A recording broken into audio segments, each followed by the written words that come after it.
muncul kemarahan, adili Jokowi di sini, adili Jokowi di sana, adili Jokowi. Itu nggak akan diadili lah oleh Prabowo, ya kan? Itu kan gurunya itu. Orang kayak dia tidak pantas mendapat gelar doktor, tidak pantas. Dilihat dari apa? Dilihat dari sudut postur pemikiran. Dan dia takut sama Bahlil, saya menyebut dia tikus kecil. 1.000 triliun. Iya, 1 kuadriliun. Nah, bayangkan aja. Apa orang masih puas sama Prabowo dengan keadaan kayak begitu? Apakah kemudian kita akan kembali lagi ke zaman otoriter seperti Orde Baru dulu? Otomatis tidak akan.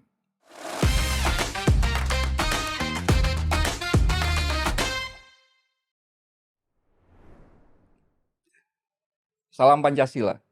Salam Pancasila. Kawan, ketemu lagi dengan saya Winarko Ngantiwani di Ruang Dialektika. Kali ini kami mengundang kembali seorang pengamat sosial, praktisi media yang mungkin juga agak orang banyak yang lupa kalau beliau pernah menjadi direktur lembaga kantor berita LBN, LKBN, Lembaga Kantor Berita Nasional Antara, Kang Sobari. Salam Pancasila, Bung. Salam Pancasila. Sudah habis buka puasa, enak ini. Sudah. Kita lanjutkan ngobrol beberapa hal yang butuh, saya minimal dari saya pribadi pasti menarik pandangannya Kang Sobari soal beberapa isu terbaru kemarin. Kita mulai dengan alma maternya Kang Sobari yang sempat diacak-acak oleh Bahlil, seorang menteri yang kemudian dalam proses dia mendapatkan gelar doktoralnya atau gelar S3-nya itu menimbulkan banyak pertanyaan. Pertama karena kecepatannya, terus yang kedua karena prosesnya juga kemudian menimbulkan banyak tanda tanya. Nah, sejak sidangnya saat itu sudah menimbulkan berbagai macam protes. Terbaru kemarin akhirnya setelah melalui sidang etik para guru besar diputuskan akhirnya dilakukan sanksi berupa pembatalan dan keputusan untuk disuruh mengulang disertasinya, dan para promotornya diberi sanksi.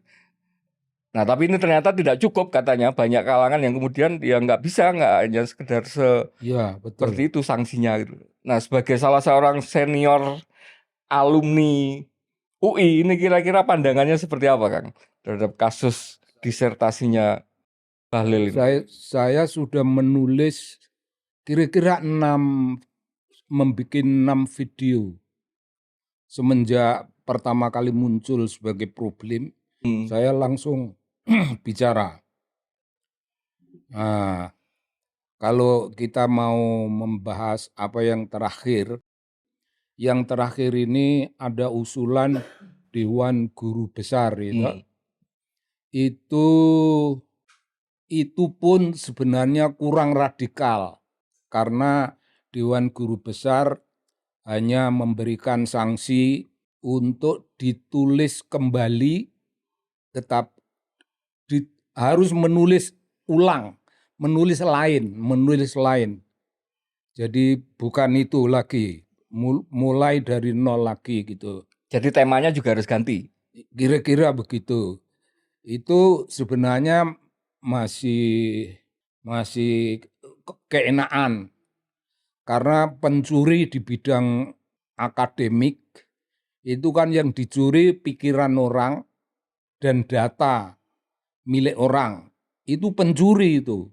Itu harus batil. Tidak boleh lagi meneruskan. Seharusnya tidak boleh lagi meneruskan.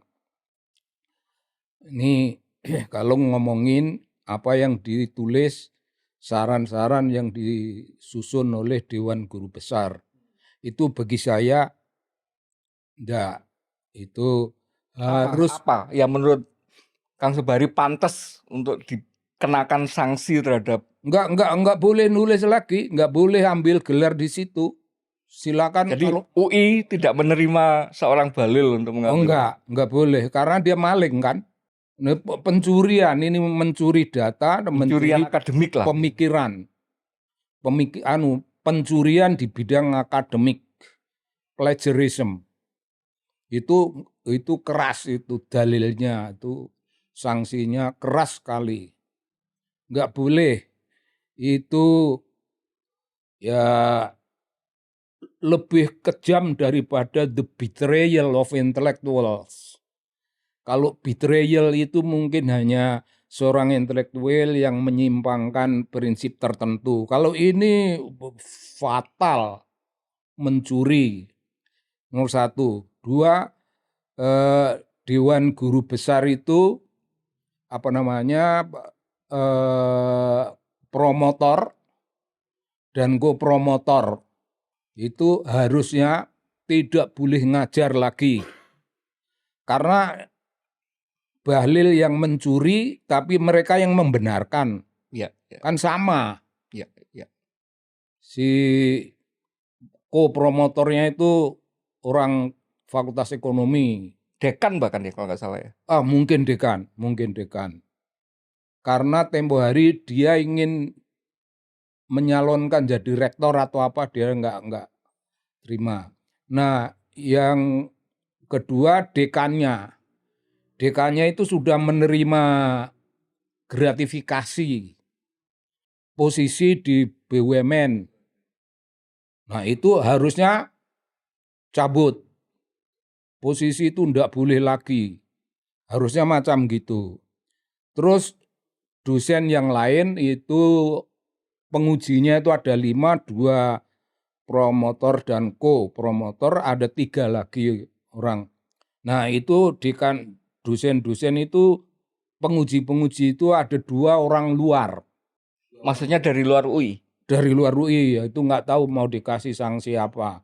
Sanksinya lain kali nggak boleh nguji di situ, jangan dimintai jasa. Kira-kira macam gitu. Kenapa kok harus setegas itu, Kang? Karena itu membenarkan pencurian. Mereka kan membenarkan. Jadi ada orang Fakultas Ekonomi, profesor nih, bikin podcast. Ada 5 orang itu ditanya. Kelima-limanya ditanya. Dan ganti-gantian 5 jenis pertanyaan. Semuanya itu pertanyaan mengenai apa. Ini apa, dan seterusnya. Di situ ada, saya nggak bisa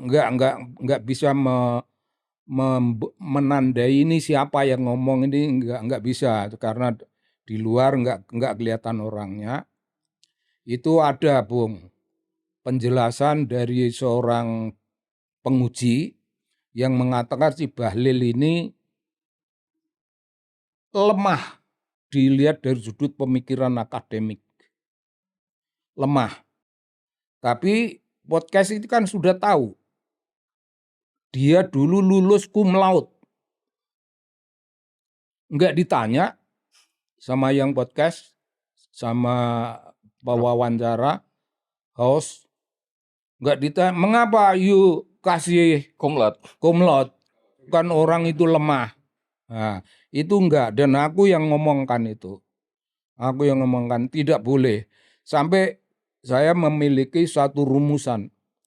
Seorang yang bukan peneliti, yang bukan penulis, yang bukan pemikir, tidak boleh mengambil gelar doktor by research. Itu tidak akan boleh. Kalau fakultas atau universitas itu ingin menjaga kualitas yang beneran. Karena orang yang bukan peneliti tiba-tiba melakukan penelitian, terus kan melacur gitu. Dia melacurnya menggunakan anak dari lembaga demografi UI. Itu anak kecil itu. Katanya stafnya juga kan yang disuruh ngerjakan gitu kan. Yang ngerjakan ya orang lain lah. Bahlul kan nggak punya waktu. Nggak punya lah. Nah, orang kayak dia tidak pantas mendapat gelar doktor. Tidak pantas. Dilihat dari apa? Dilihat dari sudut postur pemikiran. Bukan fisik ya. Postur pemikiran. Pemikirannya apa? Dia di Golkar ngerebut partai, ya toh? Jadi instrumennya si Jokowi. Terus kemudian dia ngomong tempo hari, Pilkada Jawa Tengah, itu nanti yang penting itu menang. Menempuh jalan apapun yang penting menang. Itu kan orang kurang ajar itu. UI, ini kalau kawan-kawan di Dewan Guru Besar, agak keras lah, sikapnya keras. Tapi rektornya itu sebenarnya wajib mundur, Bung. Atau dimundurkan, entah nggak tahu bagaimana kalau mau memundurkan. Karena saya ngomong segini ini kan nggak cukup untuk kekuatan membuat dia dimundurkan itu. Mesti ada satu lembaga yang di atasnya universitas itu menteri mestinya. Menteri, tapi menteri dikti itu bilangnya itu otoritas mengenai itu semua ada di tangan UI. Ya kayak gitu berarti ya dimundurkanlah oleh kekuatan internal di kampus, kekuatan kampus. Syukur kekuatan para akademisi dari universitas lain mengatakan karena meskipun itu terjadi di UI, itu sebenarnya melukai seluruh universitas. Ya, ya. Apalagi kan ya mau nggak mau harus dibilang UI itu kan juga salah satu kiblatnya kualitas pendidikan tinggi yang berkualitas di Indonesia gitu kan. Apalagi ya di pusat ini kan ini. Sekarang enggak lah. Oh, sekarang enggak ya? Sekarang enggak. Terus karena urusan ini saya ogah ngajar di UI. Saya ngajar S2. Kadang-kadang ada kelas S3. Tapi sesudah mendengar peristiwa ini, saya menyatakan tidak itu sudah lama. Semenjak kasus ini muncul dan tempo hari kan ada naik turun. Tempo hari itu urusan itu bukan rektor.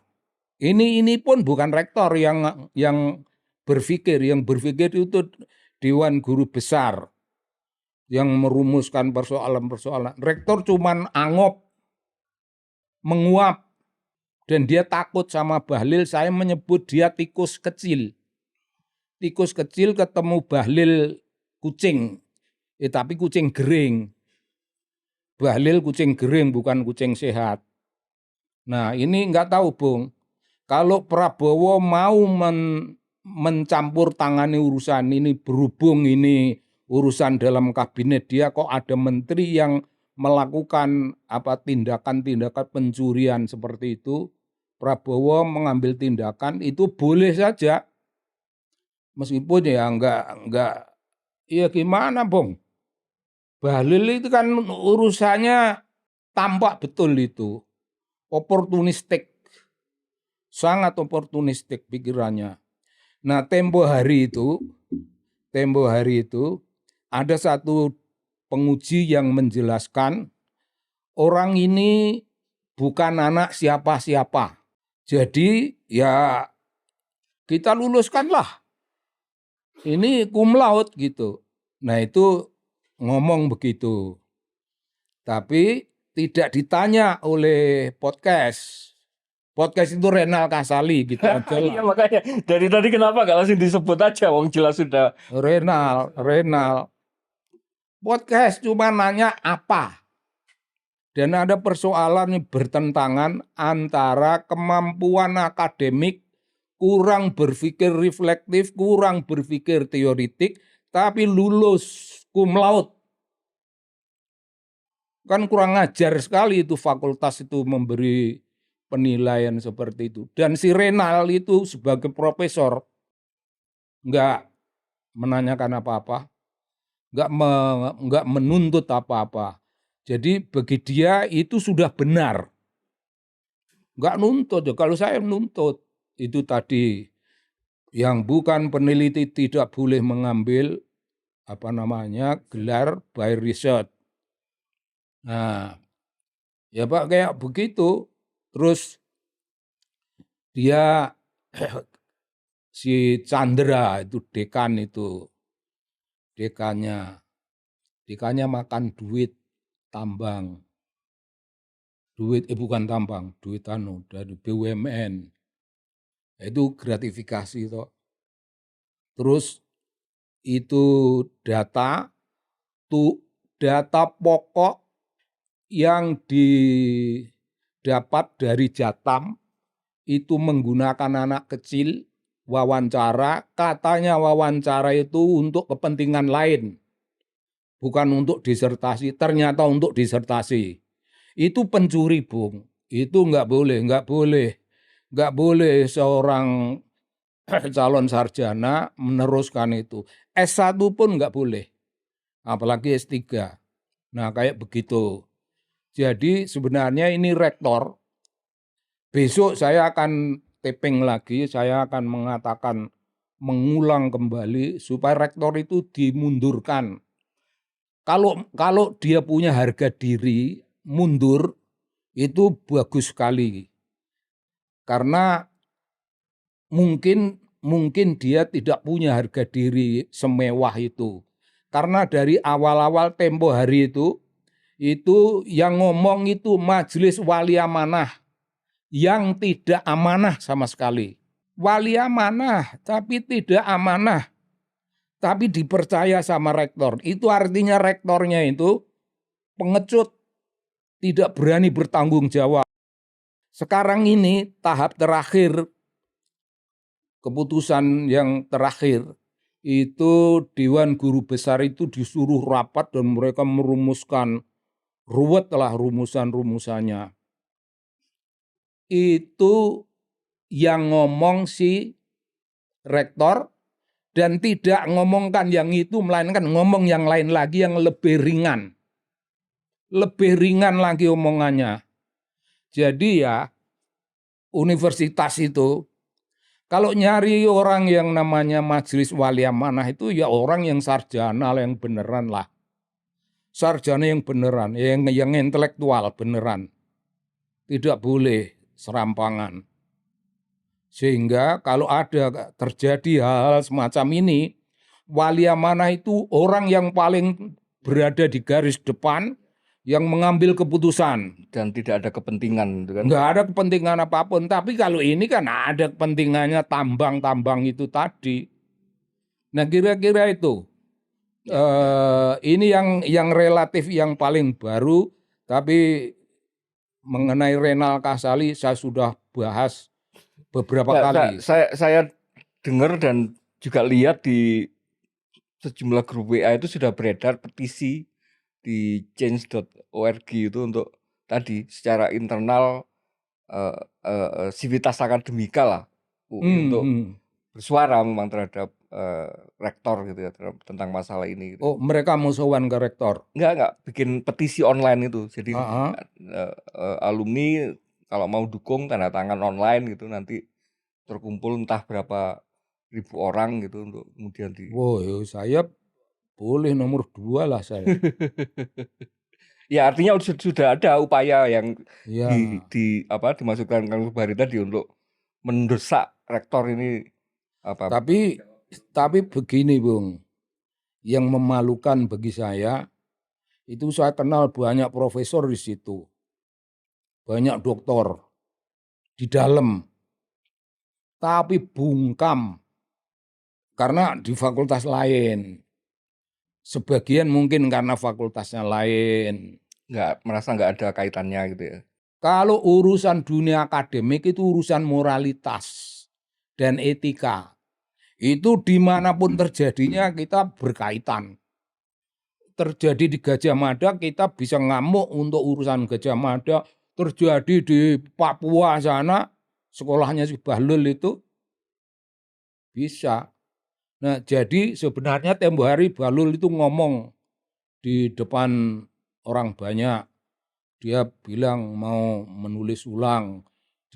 disuruh nulis ulang. Sebenarnya orang kayak dia nggak boleh, Ya. Bung, nggak boleh sama sekali. Moralitas dia sebagai menteri itu kan kelihatan. Moralitas yang penuh, jangan kayak kekotoran begitu. Ya, saya rasa kalau UI itu memang, taruhlah tadi Kang Sobari bilang sekarang nggak lagi nomor 1 gitu. Tapi kalau saya pribadi masih tetap menganggap yang terkemuka gitu ya. Lembaga pemproduksi akademik Indonesia yang paling prominen gitu. Rasanya kan memang sayang sekali kalau itu lulusan Loh, S3-nya. yang menghancurkan rektornya. Makanya itu kan rasanya kan sesuatu yang sangat kontraproduktif terhadap. Iya, yang menghancurkan itu rektor.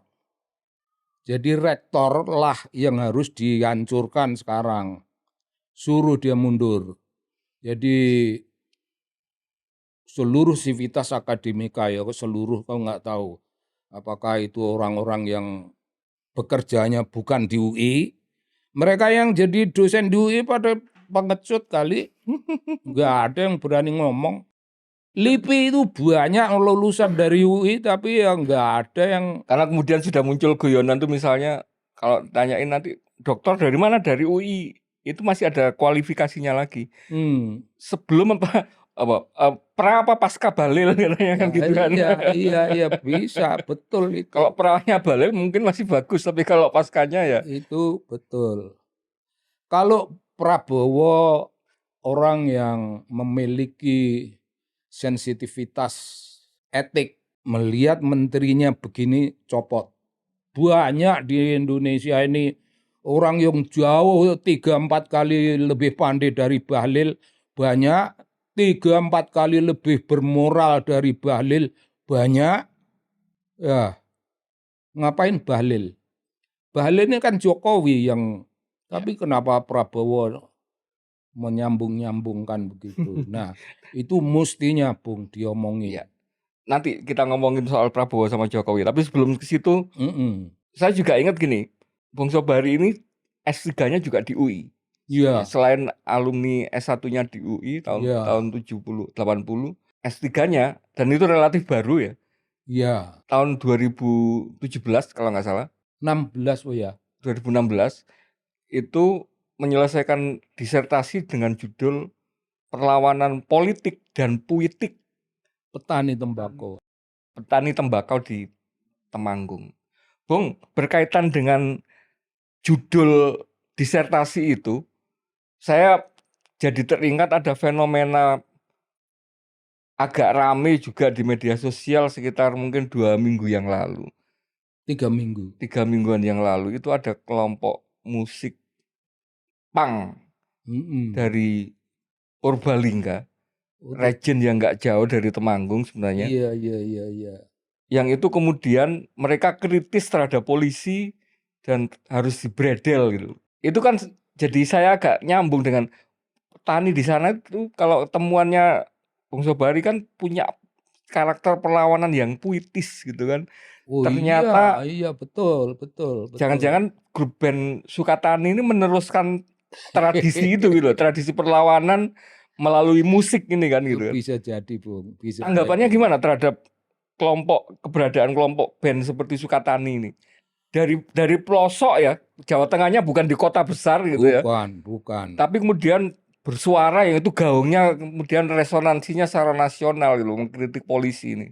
Dan itu orang dari universitas nggak tahu. Nggak tahu. Kalau nggak ada kasus itu nggak ada yang tahu juga nama band itu. Jadi ini anak-anak tuh itu penyanyinya itu memakai topeng gitu ya, tidak mau nampil gitu. Itu kritik. Wah, itu namanya perlawanan yang sangat poetik karena memang menggunakan puisi, menggunakan lirik-lirik begitu. Itu jelas itu menarik sekali. Dan kritik dia itu kan ini bayar, urusan begini bayar, ini begini bayar, ini polisi bayar. Bung, ini kritiknya band Sukatani ini kalah sebenarnya. kalah radikal dibanding tulisan-tulisan yang ada di YouTube, yang beredar di YouTube, itu banyak sekali kritik kepada polisi. Polisi yang melakukan apa namanya razia, melakukan razia yang tidak resmi dan itu hanya untuk memeras orang. Itu sering itu yang diperas itu tiba-tiba Kopassus dan berantem sama Kopassus. Ada Kopassus perempuan, mereka berani-berani meremehkan orang perempuan itu, ternyata itu Kopassus dan itu dipelintir. Ini sebenarnya kritik yang menggambarkan joroknya, busuknya pikiran-pikiran dan tingkah laku birokrasinya polisi. Itu lebih keras, Bung, dibanding Ben Sukatani. Tapi polisi mungkin nggak baca, jadi nggak tahu. Kalau tahu mungkin itu akan dilarang itu. Tapi jangan dilarang, biar aja tetap di YouTube. Banyak sekali ejean pada ada polisi kayak gitu. Arogan, suka arogan gitu pada orang bilang, "Oh, apa? Kamu melanggar ya?" Melanggar. "Enggak, Pak, saya enggak melanggar apa-apa. Udah melanggar. Begini aja, selesaikan. Daripada saya tilang, selesaikan sini. Udah bayar, cukup 500." Kayak gitu, Bung. Itu banyak sekali. Itu bukan kejadian, bukan peristiwa sejarah. Itu dunia sastra. Dunia sastra itu bukan sejarah, tapi sastra itu gambaran realistik dari praktek-praktek busuknya polisi. Ini kalau polisi mau ngamuk tentang ini, dia akan diamuk lagi, moga-moga diamuk sama Kopassus, gitulah intinya. Kira-kira macam gitu. Jadi Ben Sukatani itu merupakan penyambung lidah seluruh rakyat Indonesia yang keluh. Lidahnya nggak bisa ngomongkan perlawanan terhadap polisi, tidak berani. Ya karena memang nggak berani, Bung. Polisi itu pada punya bedil, dan kalau orang cuma naik motor begini, banyak yang ditempeleng. Nah kayak gitu, Bung. Ada kemudian ya apa istilahnya, resonansi tadi itu menjadi kerasa menyambung lidah rakyat Indonesia yang sekian lama keluh. Itu kan karena memang rasanya dengan berbagai macam kejadian yang terjadi belakangan, itu kan memang semakin menguatkan ya bahwa keberadaan polisi itu jadi esensinya bagian di negara ini sebagai aparatur yang melindungi, mengayomi, menjaga keamanan masyarakat. Itu kan menjadi sesuatu yang berkebalikan gitu. Oh, tapi dirusak, Bu. Makanya dirusak oleh Jokowi. Partai coklat. Coba beri kami semacam apa ya, kronologis singkatnya gitu, sehingga kan kenapa sih ini lembaga negara yang dibentuk, disusun dan undang-undang, dibayari oleh APBN untuk menjadi pelindung kita, pengayom, penjaga keamanan kita. Oleh membayar Jokowi. Tapi kemudian ternyata berubah positioningnya seperti ini. Nah, ini proses perusahaan itu berlangsung sedemikian lembut karena orang yang zaman Jokowi jadi wali kota, ada polisi yang waktu itu jabatannya apa di Solo, sekarang jadikan pejabat polisi lagi. Karena posisinya di jabatan birokrasi itu begitu tinggi, maka dia diperintah apapun sami'na wa ta'na. Jadi proses pengerusakan itu berlangsung dalam wilayah birokrasi, dinaungi oleh dalil-dalil yang disusunkan kemudian. oleh kepentingan politik. Nah, tapi kok orang dengan derajat Kapolri. Kapolri itu kan tinggi sekali, Bung.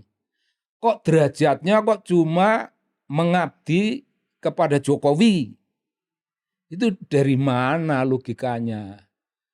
Nah, dalam urusan yang namanya razia yang ada di YouTube itu kalau tangkap semua orang itu bilang gini, Pak, saya hanya menjalankan perintah.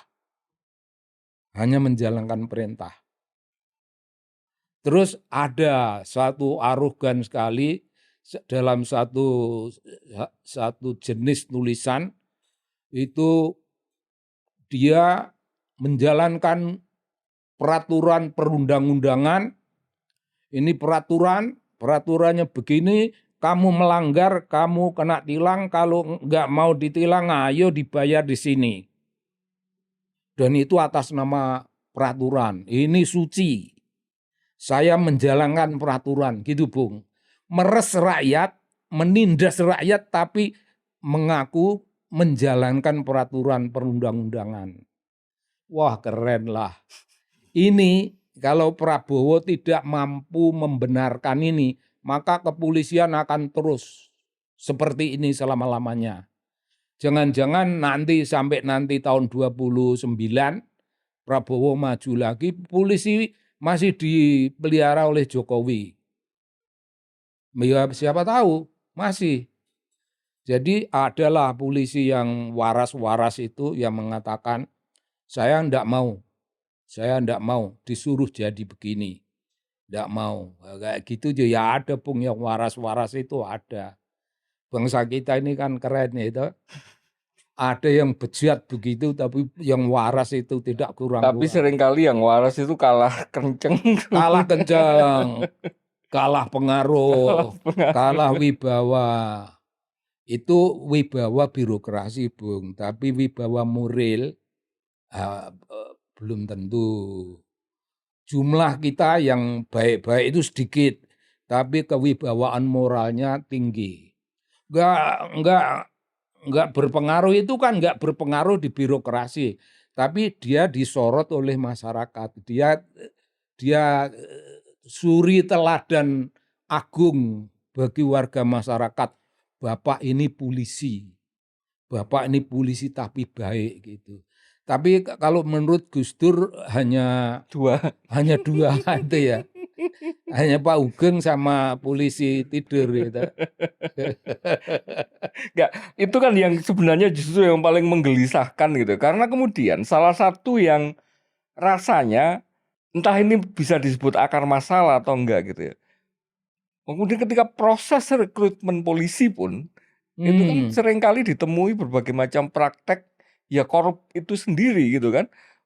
Bayar, nyogok untuk menjadi calon mulai bintara sampai calon tamtama sampai calon perwira itu kan itu hal yang umum sekali di masyarakat. Artinya ketika sampai dari proses paling hulunya pun sudah melalui proses yang korup seperti itu, apa yang bisa diharapkan gitu?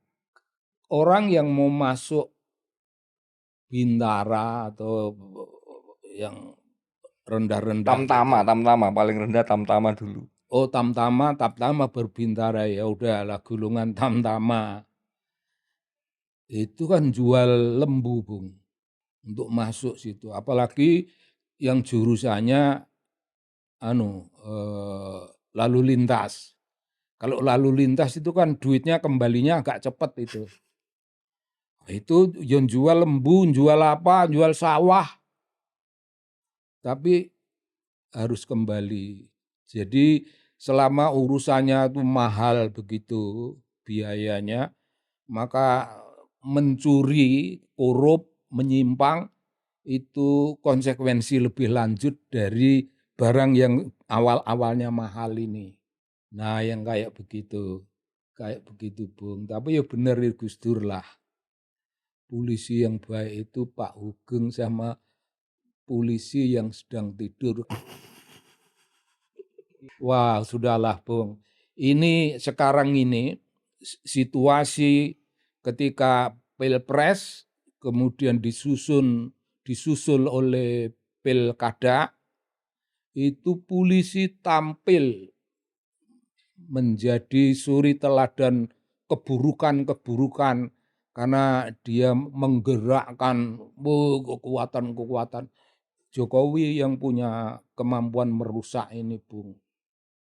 Jadi kalau di masyarakat muncul kemarahan, adili Jokowi di sini, adili Jokowi di sana, adili Jokowi, itu nggak akan diadili lah oleh Prabowo, ya kan? Itu kan gurunya itu, nggak akan diadili. Ya kira-kira macam gitu, Bung. Oke, menurut Bung Sobari, seberapa genuine apa istilahnya yel-yelnya Prabowo waktu pidato di ulang tahun Gerindra di Sentul saat memekikkan hidup Jokowi itu? Prabowo kan orang yang merasa berutang. Dia tahu dia nggak akan bisa jadi presiden kalau nggak karena Jokowi. Jadi dia itu genuine lah. Itu genuine itu. Ya dari mana saya tahu kok genuine? Nah kan itu kan ada alat ukurnya, Bung.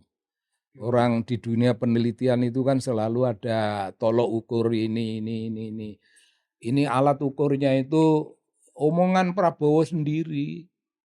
Tempo hari, saya itu di masyarakat ini ada orang yang ingin memisahkan saya dari Pak Jokowi.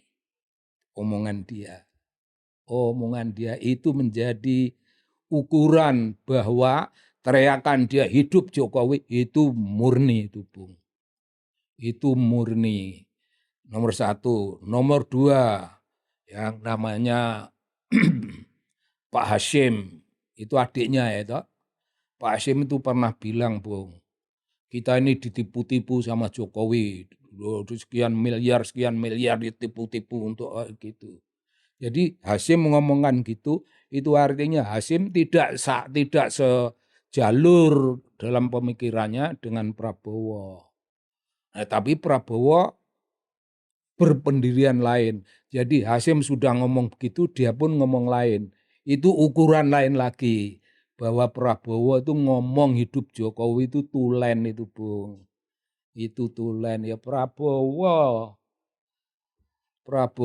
itu tahu kan, Jokowi ngasih berapa anggota kabinet, ada 30-an anggota kabinet Jokowi diterima dengan penuh sukacita oleh Prabowo sendiri, dan Prabowo membuat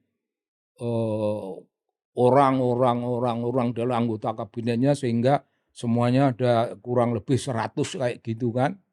Ya kayak gitu, Bung.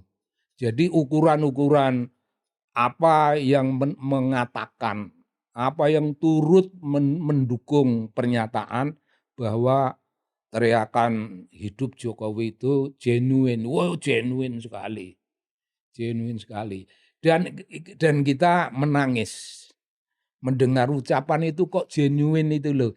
Harusnya itu ucapan politik. Itu harusnya pernyataan politik dan itu betul-betul hanya statement politik biasa. Tapi itu murni kalau Prabowo, Bung. Dengan kemudian itu kita asumsikan genuine kalau memakai parameternya Bung Sobari tadi. Berarti kan kekhawatirannya Pak SBY tentang adanya matahari kembar itu. Ini kan bisa jadi memang terbukti ada. Bukan kembar, dikembarkan. Dikembarkan dan si Mul ya nggak malu juga si Mul. Delajak-delijik sana kemari. Masih merasa presiden gitu. Ya dia nggak malu, kita yang malu. Warga negara ini malu sekali punya presiden begitu. Terus si Prabowo-nya lebih memalukan lagi. Tempo hari sudah berjanji mengejar para koruptor. Prabowo tidak takut. Tapi sesudah itu koruptor mau dimaafkan. Asal dikembalikan yang dikorup itu berapa. Ya kayak gitu, Bung. Itu kita nggak bisa memberikan Prabowo ini satu apa namanya trust, political trust. Nggak, saya dulu nggak milih dan pernah ketika kita berharap dia bisa membuat birokrasi yang otonom dari Jokowi, yang merdeka gitu. Kita bisa mendukung Prabowo, tapi ternyata enggak. Dia tetap menghadirkan si Mul, Masih memberi ruang gitu ya. masih memberi ruang sebebas-bebasnya. Kan dia kan sowan ke Solo tempo hari itu zaman pilkada itu. Menghadap, gile banget menghadap. Ya kayak gitulah, Bung. Apa bahayanya ketika negara itu mantan presiden terdahulu ikut berperan, ikut mewarnai kepemimpinan presiden yang sekarang? Bahayanya kalau semua rakyat itu suka sama presiden yang sudah lewat, itu mungkin nggak apa-apa. Masalahnya orang yang presiden yang sudah lewat itu oleh rakyat udah dibenci lah. Jangankan rakyat yang nggak milih, kita dulu yang milih Jokowi, kita dulu yang menjadi pendukung Jokowi, ketika tingkah lakunya sedemikian rupa, ancur-ancuran, kita udah nggak sudi lagi jadi bagian dari Jokowi. Nah itu yang memasang anaknya di kabinet itu, wah sudah Bung, itu malu sekali kita. Tapi Prabowo nggak malu. Nah, ini yang penting. Ini yang penting. Kalau kita menduga kita ini satu garis pemikiran dengan Prabowo, oh dosa besar, salah kita. Wong Prabowo satu garis kok sama Jokowi. Yang kayak gitu. Jadi Bung, rakyat Indonesia ini ingin memberi trust kepada orang baru. Orang yang lama itu sudahlah sana pergi sana. Ingin trust kita berikan pada orang yang baru. Tapi ternyata yang orang baru itu tidak mau menerima trust kita. Ya sudahlah, nggak usah di. Namun ini Bung, omong kosong politik itu selalu ada. Yaitu tingkat kepuasan masyarakat itu mencapai derajat sedemikian tinggi itu dapat A loh itu Bung. A 80%. 80%. Itu pertanyaannya apa dan yang ditanyakan apa, bagaimana. Kayak tempo hari kayak gitu. Sekarang masihkah orang menganggap dia itu kita punya kepuasan, tingkat kepuasan 80. Ketika ini urusan ada apa namanya korupsi 300 triliun diam. Korupsi Pertamina diam. Nah, apa masih 80 tingkat kepuasan? Apa bukannya sudah anjlok, terjun bebas jadi 10? Ya gitu, Bung. Apalagi beberapa korupsi belakangan ini rasanya mengganggu dapurnya masyarakat secara langsung gitu kan. Wah iya, Korupsi Pertamina, iya, masyarakat sudah dipaksa beli bensin non betul, subsidi. Terakhir betul. kemarin tuh minyak goreng, Bung. Iya, minyak goreng. Ini kan gila-gilaan rasanya, nggak ada jeda sama sekali.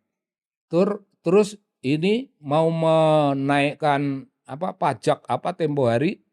PPN. Ya itu nggak jadi itu ya. Ya itu nggak jadi. Wah itu rakyat Indonesia itu menderitanya itu keras sekali. Rakyat yang sekolahan deritanya lebih parah lagi. Karena banyak hal melihat tingkah laku politiknya yang nggak merugikan secara keseluruhan pun itu bagi kita udah merugikan sekali. Dan Prabowo sering menyindir, orang pintar ngomong, Pinter ngomong ya pinter berpikir lah, bukan hanya ngomong. Lah kalau presiden takut membenci orang yang ngomong, lah presiden mau dapat dari mana? Itu mau menelan mentah-mentah omong kosong tentang kepuasan 80% itu. Itu omongan kayak gitu, Bung, itu survei itu namanya. Survei tentang kepuasan itu ada enggak isu gunanya itu? Apa gunanya kayak begitu? Survei itu langsung kita berhadapan dengan kenyataan mengenai korupsi Pertamina. Sudah kehilangan relevansi. Berhadapan dengan korupsi Harvey Muiz. 300 miliar. 300 triliun. Udah kehilangan mana itu yang 80%. Apalagi sekarang ini berhadapan dengan berapa? 1.000 triliun. Iya, 1 kuadriliun. Nah, bayangkan aja. Apa orang masih puas sama Prabowo dengan keadaan kayak begitu? Nah, gini, Bung. Kita ini juga memprotes tukang-tukang survei yang ya memang makan duit, dan mereka juga main duit. Ada yang tidak, hanya sedikit lah, yang mayoritas yang makan duit lah. Kira-kira macam gitu. Dengan kemudian berbagai macam korupsi tadi, ketemu dengan kondisi ekonomi masyarakat yang semakin sulit juga karena ekonomi juga semakin menurun. Itu Ya, kan mulai terjadi juga gerakan-gerakan perlawanan kan, Bung. iya. Demo-demo tagar Indonesia gelap misalnya, Indonesia darurat dulu, atau anak-anak muda yang menyerukan kabur aja dulu gitu misalnya. Iya. Habis gelap terbitlah gelap yang lebih pekat lagi. Kegelapan gitu. Jadi itu keren. Dari dark menjadi darkness gitu ya. Nah, iya. Nah, dengan prospek yang seperti itu, Bung melihat kemudian ke depan, katakanlah ya dalam waktu nggak terlalu lama lah, sampai akhir tahun ini, gimana prospeknya pemerintahan Prabowo ini? Kalau potensi perubahannya nggak kelihatan, tapi potensi perlawanannya kelihatan semakin menguat. Ini kan akhirnya di satu titik akan ketemu jadi sebuah. Wah, akan ketemu. Sekarang masih agak sulit membayangkan bahwa keruwetan dan terjadinya demo 98 itu belum bisa diomongkan sekarang. Tapi kalau tuntutan adili Jokowi itu malah Jokowi dimulia-muliakan, itu artinya Prabowo tidak mendengar suara rakyat. Ya, adili Jokowi ya umpama nggak diadili, tapi dia dengar ini dan dipertimbangkan bagaimana masih agak keren. Terus kalau tidak ada kenaikan yang namanya pajak ini, pajak itu ya tambah lumayan lah. Tapi ini Prabowo ini kan belum punya, Bung, gambaran yang menunjukkan adanya suatu tren positif gitu, belum. Yang ada malah PHK di mana-mana sekarang. PHK itu malah itu penyakit buruk dari zamannya Jokowi. Itu terjadinya di zaman Prabowo. Bukan dosanya Prabowo itu dosanya Jokowi. Namun yang memanggul tanggung jawab politik Prabowo. Ya suruh rasain aja. Kalau Jokowi berbuat jahat pun dia yang nanggung akibatnya, ya sudahlah, itu memang muridnya begitu. Ya itu. Gak ada yang bisa diharapkan berarti ya dari Prabowo ini bisa berpisah dari Jokowi. Kita memiliki ingatan umum mengenai hal itu sama dengan yang diucapkan oleh Habibie tentang Profesor Soeharto tempo hari. Wah, Profesor Soeharto kayak gitu. Jadi menjilat sedemikian rupa otoritarianismenya Soeharto. Sekarang ini Prabowo menjilat Jokowi sedemikian rupa. Ya sudahlah. Prabowo dan Habibie satu kelas lah. Urusannya sama lah. Yang kayak gitu. Terakhir Bung, kalau kondisi kedekatan dengan Jokowi tadi tidak bisa dielakkan, sementara tren-tren juga penggunaan aparat dan sebagainya itu adalah warisan Jokowi. Indikasi-indikasi kemudian aparat represif tadi macam-macam ke Ben Sukatani, ada pembatalan pameran, juga pernah ada pembatalan pameran lukisan. Iya, iya. Apakah kemudian kita akan kembali lagi ke zaman otoriter seperti Orde Baru dulu? Otomatis tidak akan persis. Otomatis tidak akan persis. Prabowo mau dibilang kayak apa, kesadaran dia tidak akan mau mengulang peristiwa Soeharto dulu, itu tidak akan. Namun itu tidak berarti dia tidak dikuyok-kuyok oleh rakyat. Dia akan punya jalur dosa-dosa politiknya sendiri, akan punya watak otoritarianismenya sendiri yang tidak sama, tidak mengulang persis peristiwa yang dilakukan oleh mertuanya, tapi dia sekarang punya gambaran yang begitu jelas, pemuja orang Solo, pemuja Simul, dan dia menepis pendirian di dalam masyarakat, mengutuk orang-orang yang punya pendirian supaya dia dipisahkan dari Jokowi. Wah, dia tidak mau. Wah, itu keren sekali, Bung. Kita dengarnya, wah, jadi ya. Kalau begitulah yang terjadi, maka sebenarnya Prabowo itu kita baca dengan gamblang. Bacaannya apa? Bagi Prabowo yang penting kenyataan bahwa dia sudah jadi presiden. Udah, mau presiden itu becus apa enggak, membuat perubahan dalam masyarakat apa enggak, itu enggak penting. Apa istilahnya mutan dulu? Enggak paten gitu. Oh iya, apa-apa kayak begitu. Nah, tapi ada Bung yang kita patut, yang bagi kita itu patut mencatatnya. Dia itu kelihatannya pemuja Bung Karno. Kelihatannya mirip seperti kaum Soekarnois. Ternyata tidak. Kaum Soekarnois belak-belakan pidato pada ngomong, pejah gesang derek Bung Karno. Belak-belakan itu. Prabowo pejah gesang ikut bikin jaket seperti Bung Karno. Hanya ikut jaketnya. Sama ikut ini Bung, cara pidato. Wohoi kaum pelacoy.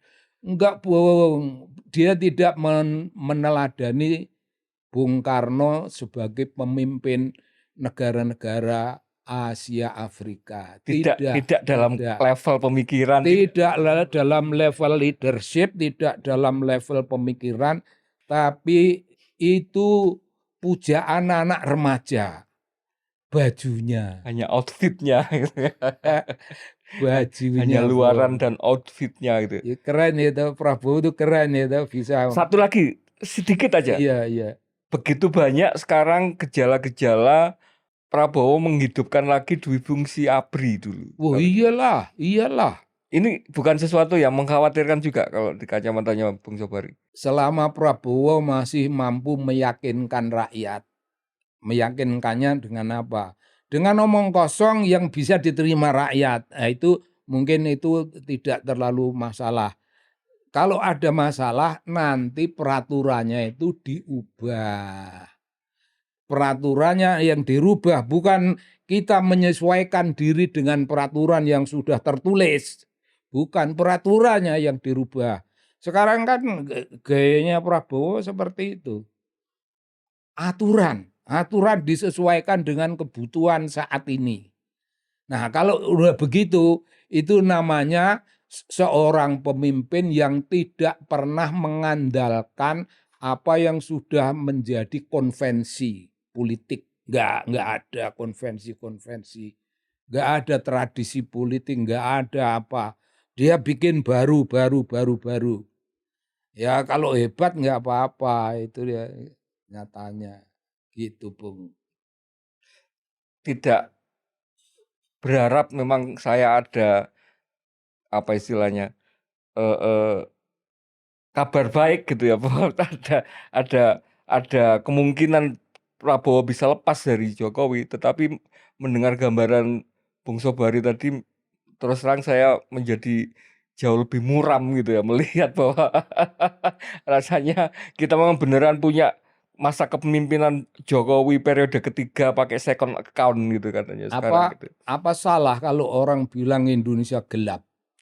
Sama sekali enggak. Nggak salah, nggak Tetapi salah. awalnya saya berharap kegelapan ini hanya sekedar warisannya Jokowi, tapi kepemimpinan baru itu. Nyatanya Prabowo masih begitu. Saya pun berharap begitu. Ya, Biarpun saya nggak milih Prabowo, bisa membantu. Sekarang bisa membantu ya, asal dia itu jauh dari ya, Jokowi. ya. Dan jangan membiarkan orang yang membuat kita sudah capek ngelihatnya. Ya, ngelihat Jokowi itu kan, alah, wong Solo. Wong Solo itu kayak tukang bakso itu. Wong Solo. Jadi ya kita yang nggak boleh berlebihan, tapi kita nggak boleh juga mengurangi kenyataan bahwa agaknya kita tidak bisa memberi Prabowo itu trust terlalu banyak, tidak bisa. Nah, cilakanya ini ada, Bung. Kalau Prabowo dijungkirkan entah oleh apa, itu penggantinya itu tukang parkir, tukang karcis pasar itu loh. Wapresnya kan cocoknya tukang karcis tuh itu. Gitu, Gila, Bung. kita masih lepas dari mulut apa pepatah itu, mulut harimau Lah iya, dari lepas dari mulut harimau masuk masuk ke ke mulut mulut buaya. buaya. Bahaya ya toh. Dan itu kelakuan itu Jokowi yang bikin. Kita dihadapkan apa pepatah Minang namanya si malakama gitu, kalau makan Mm. mati ibu, kalau nggak dimakan mati bapak gitu. Kalau Ora, ora. diteruskan kita runyam, kalau misalnya Prabowo turun ya penggantinya malah lebih runyam gitu ya. Bukan, Bung. Kalau kita pilih, kita ikut Jokowi yang celaka. Kalau kita nggak ikut, anaknya yang celaka. Ah, itu keren itu. Jangan kita yang celaka, masa kita. Oke, terakhir sekali. Iya. Gerakan perlawanan apa yang bisa disarankan Bung Sobari untuk biar memang itu bisa membawa hasil melakukan koreksi terhadap pemerintahan yang ada sekarang? Eh, kita nggak bisa mendesain sesuatu model perlawanan kalau semangat untuk melawan itu sendiri belum muncul. Sekarang itu mulai muncul. Yuk kita perhatikan banyak sekali orang marah tentang Jokowi, sudah banyak sekali marah tentang Prabowo, dan kalau Prabowo dan orang-orang di sekitarnya ini tidak waspada terhadap ini, wah itu akumulasi kemarahan itu akan dengan gampang. Itu nggak usah didesain, Bung. Akumulasi itu akan terjadi hampir dengan sendirinya. Jadi Alamiah gitu ya. alamiah. Itu Ben Sukatani itu yang kecewa, itu menyingkir, itu nanti mereka akan ke tengah lagi. Dan gulungan seperti itu akan muncul banyak yang ke tengah, banyak yang ke tengah. Nah, yang ke tengah ini sambil memutuskan kita mengganti satu orang, tapi tidak akan menerima gantinya dengan orang yang sudah ada. Gantinya harus orang yang sama sekali tidak ada, yang sama sekali belum muncul sekarang. Kira-kira Maksudnya gitu. diadakan pemilihan ulang. Ya pokoknya kalau Prabowo sakit atau apa, janganlah si tukang karcis yang jadi gantilah itu. Harus ada mekanisme lain gitu. Ya iyalah, ada mekanisme politik lain. Tapi itu secara hukum saya nggak tahu mestinya apa. Mestinya apa, Bung. Oke. Ya itu kita nggak usah punya jawab itu karena kita tahu jawabannya, Bung. Itu perkara yang gelap. Bung Sobari, terima kasih banyak Terima kasih, Bung. Terima kasih. atas berbagai macam wawasannya. Rasanya apa? Kita menikmati berbuka puasa ini dengan Iya, menu yang luar biasa lengkap tuh ya. Tadi ada lengkap. siraman rohani, sekarang ada panduan aksi perlawanan gitu. Iya, betul. Kira-kira arah ke depannya gimana? Memang kita masih gelap, tapi mudah-mudahan Masih kita gelap. masih ada kesempatan untuk bersama-sama mengawal proses ini gitu ya. Iya, iya, Bung. Terima kasih banyak. Sampai ketemu di ruang dialektika berikutnya. Salam Pancasila. Salam Pancasila.